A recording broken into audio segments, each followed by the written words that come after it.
12 বছর 8 মাস কারাবন্দী ছিলেন তিনি কি হচ্ছেন জামায়াতের ভবিষ্যৎ মুখ? মানবতা বিরোধী অপরাধে গ্রেপ্তার হওয়া নেতাকে এবার আবার দেওয়া হচ্ছে দলীয় বড় পদ। বিতর্কিত অতীত নতুন ভবিষ্যৎ, এটিএম আজহারুল ইসলাম কি ফিরছেন একেবারে কেন্দ্রবিন্দুতে?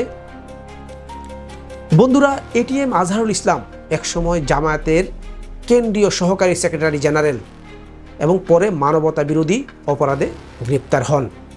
কারাগারে ছিলেন প্রায় 13 বছর। এখন মুক্ত হওয়ার পর মাত্র কয়েকদিনের মাথায় তাকে নিয়ে দলের ভেতরে বড় আলোচনা শুরু হয়েছে।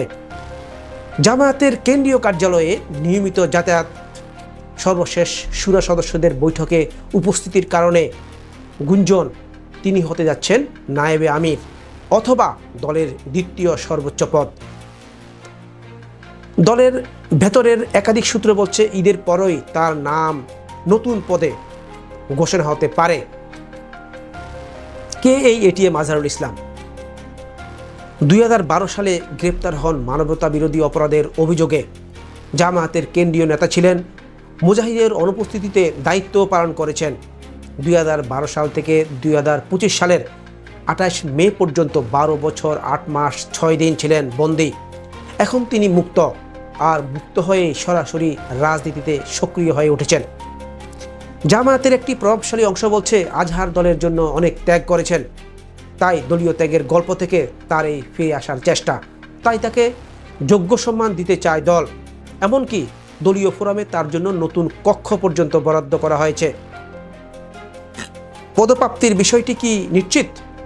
এখনও আনুষ্ঠানিক কোনো ঘোষণা আসেনি, তবে জামায়াতের মিডিয়া প্রধান এহসানুল মাহবুব জুবায়ের বলছেন তাকে নিয়ে যেসব গুঞ্জন ছড়ানো হচ্ছে সেগুলোর অনেকটাই সত্য নয়।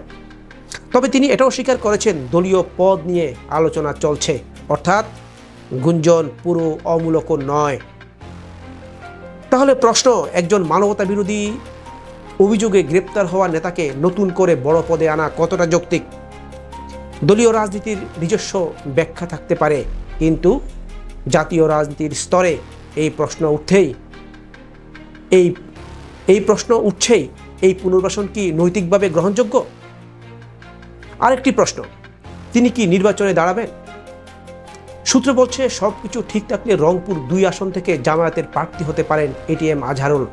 অর্থাৎ শুধু দল নয়, জাতীয় নির্বাচনী রাজনীতিতেও ফেরার প্রস্তুতি চলছে ভেতরে ভেতরে।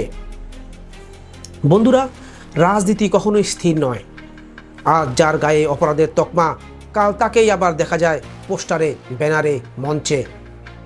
এটিএম আজহারুল ইসলামের ফেরাকে কেউ দেখছেন জামায়াতের পুনর্গঠনের ইঙ্গিত হিসেবে, আবার কেউ বলছেন এটা সেই পুরনো প্যারালাল রাজনীতিরই নতুন রূপ।